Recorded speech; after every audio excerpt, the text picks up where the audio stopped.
आज के इस वीडियो के माध्यम से हम जानेंगे निबद्धत मतपत्र या टेंडर वोट क्या होता है, कब पड़ता है, प्रॉक्सी द्वारा मतदान किसको अधिकार दिया गया है, कब किया जा सकता है, चैलेंज वोट क्या है, कौन करता है, क्यों, निर्वाचक की आयु के संबंध में घोषणा ये कब होता है, कौन करता है, आदि जैसे शब्दावलियों पर जो चुनाव में मतदान कराते समय आवश्यकता होती है, हम लोग इस पर चर्चा करेंगे। आइए देखें, निबद्धत मतपत्र या टेंडर वोट क्या है। वास्तव में टेंडर वोट जब कोई मतदाता वोट देने जाता है और पता लगा कि उसका मत पहले से कोई दे चुका है, तो इसके लिए टेंडर वोट डाला जाता है। अर्थात दूसरे व्यक्ति द्वारा पहले ही उसका मत दे दिया गया हो। इसके लिए करना क्या पड़ता है, पीठासीन अधिकारी संतुष्ट होंगे कि जो उनका मत पड़ा है कि नहीं।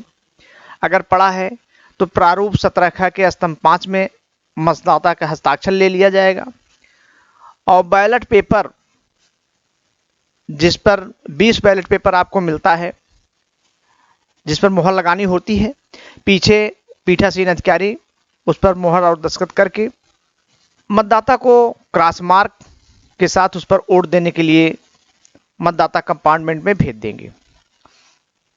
फिर जब वोट डालकर वो आएंगे, उसको आप अलग लिफाफे में सुरक्षित रखेंगे और मतपत्र का यह अलग से लेखा बनाएंगे, 17 में रख देंगे। 17 रजिस्टर के रिमार्क में भी निबद्धत मतपत्र लिख देंगे। वह 17C के भाग 1 के बिंदु 8 में विवरण दर्ज कर देंगे। इस तरह से निबद्धत मतपत्र आप डलवा देंगे। अगला है प्रॉक्सी द्वारा मतदान। प्रॉक्सी क्या होता है और किनको अधिकार है। अगर हम इसको मोटे तौर पर कहें कि अपने मत को दूसरे द्वारा जो प्रदान करते हैं, अधिकार दिया जाता है प्रॉक्सी के रूप में। और यह सभी को नहीं है, केवल कुछ सेवाओं के लिए, जैसे रक्षा सेवा में जो काम करते हैं उनके लिए है। इनका सारी प्रक्रिया सामान्य मतदाता की तरह होती है। जिनको अधिकार दिया गया है वो मत उसी तरह से देंगे, लेकिन इनकी अमिट स्याही बाएं हाथ की मध्यमा में लगाई जाएगी, जबकि सामान्य रूप से मतदाता की अमिट स्याही बाएं हाथ की तर्जनी में लगाई जाती है। दूसरा एक और अंतर है कि जो सरल इनका क्रमांक है, तो क्रमांक के आगे कोष्ठक में PV लिख देंगे प्रॉक्सी वोटर के लिए। ये दो अंतर है। शेष प्रक्रिया पूरी तरह से जो सामान्य मतदाता की होती है उसी तरह से आप करेंगे। अगला चैलेंज वोट।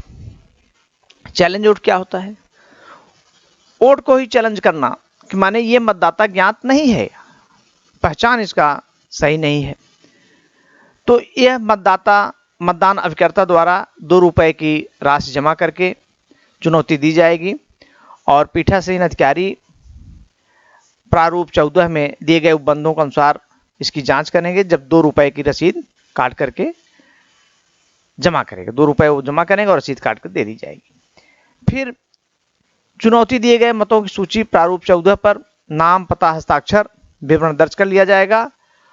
अगर आपत्ति सही होती है तो जो 2 रुपए मतदान अभिकर्ता या एजेंट दिए हैं उनको वापस कर देंगे और मतदाता के विरुद्ध अनुलग्न 6 पर रिपोर्ट दर्ज कर पुलिस के हवाले या चेतावनी देकर के छोड़ सकते हैं। ऐसी चुनौती दिए गए प्रारूप 14 में रखा जाएगा और इसका पृथक से लेखा बनेगा। मतदाता पहचान के लिए आप पीठासीन अधिकारी ग्राम के जिम्मेदार व्यक्तियों को भी सहायता ले सकता है। अगला निर्वाचक की आयु के संबंध में घोषणा।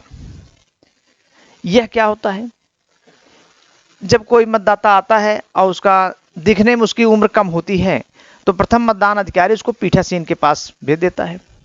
पीठासीन अधिकारी उसे अनुलग्नक 9 पर घोषणा लेगा और उस पर 1950 के अधिनियम द्वारा जो एक धारा 31 में दंड के प्रावधान है उसे बताएगा।